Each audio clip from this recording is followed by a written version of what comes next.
সত্যি কথা বলতে এই জন্য আমি ডিমওয়ালা মাছ কখনোই আনতে চাই না। এই যে দেখেন কত বড় একটা ডিম হয়েছে পাঙ্গাস মাছের ভিতরে। ডিমের মজা আলাদা, মাছের মজা আলাদা। আপনি ডিম আনলে মাছ ডিমের যদি পছন্দ করেন তাহলে মাছের স্বাদ কিন্তু সেরকম একটা থাকে না। তো যাই হোক, ফাইনালি আমি কিন্তু সব মাছ একটা একটা করে কাইটা শেষ করছি আর এই যে গুছাইছি। এখন শুধু আমার ডিম দেখাটা বাকি। যেদিন মাছ আনি সেদিন যে আমার কি কষ্টটা হয়, কার কার আমার মতো অবস্থা হয় অবশ্যই একটু জানাবেন। এই যে দেখেন কত বড় ডিম। অবশ্য মারিয়াম অনেক খুশি হয়ে গেছে। তো যাই হোক, আজকে একদিন কষ্ট করলে কিন্তু পুরা মাস আমার আলহামদুলিল্লাহ আর কোনো কষ্ট করতে হবে না। তবে দুইটা মাছ আমি কাটি নেই। এই যে এই মাছগুলো আমি কাটি নেই, কারণ হচ্ছে এই মাছগুলা যখন এই মাছগুলো আমি যখন রান্না করব তখন কাইটা নিব, ওইরকম সময় লাগে না এই মাছ কাটতে। তো সেই জন্য এই মাছগুলো কাটি নেই, বাকি না হলে সব মাছই কিন্তু কাটছি। ও সরি, আরেকটা মাছ কাটি নেই, সেটা হচ্ছে চিংড়ি মাছ। এবারে চিংড়ি মাছগুলো মাশাআল্লাহ অনেক ভালো হয়েছে। এখানে 1 কেজির উপরে আছে, মানে 800 টাকার মাছ আছে।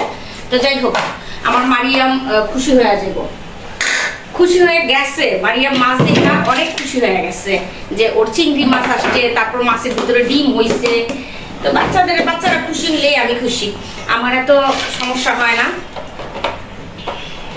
এটা কি বেশি দিয়ে দিলাম মাছ? না বাবারে, লাগুস নাকে।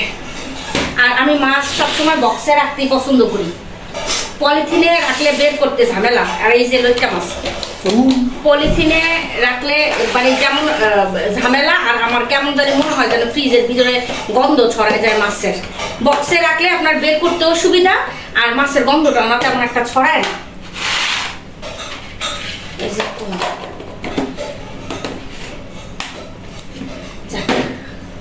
ফাইনালি আমার মাছ কাটা হয়েছে, মানে 15 দিনের শান্তি। 15 দিন আর কিচ্ছু করা লাগবে না, মানে মাছ টাছ কাটা লাগবে না। এই 15 দিনের জন্য আমি একদম ঝামেলা মুক্ত হয়ে গেলাম। বক্সের মুখাটা দাও তো বাবা। আমার আজকে জান শেষ গো, জান শেষ। ডিমওয়ালা মাছ কে কে পছন্দ করেন বলেন তো? আমার কাছে ডিম আলাদাভাবে ভালো লাগে, বাট মাছটা ডিম হইলে মাছের কোনো টেস্ট থাকে না, সেজন্য আমার কাছে ভালো লাগে না। তো যাই হোক, অনেকে পছন্দ করে। ফাইনালি এখন বাজে কটা জানেন? এখন বাজে 3 থেকে 4টা বাজে। ঠিক আছে, মাছ আনছি 12টায়, শেষ করলাম এখন। তো যাই হোক, শেষ ভালো যার, সব ভালো তার। ফাইনালি আমি গুছাই ফেলছি আলহামদুলিল্লাহ।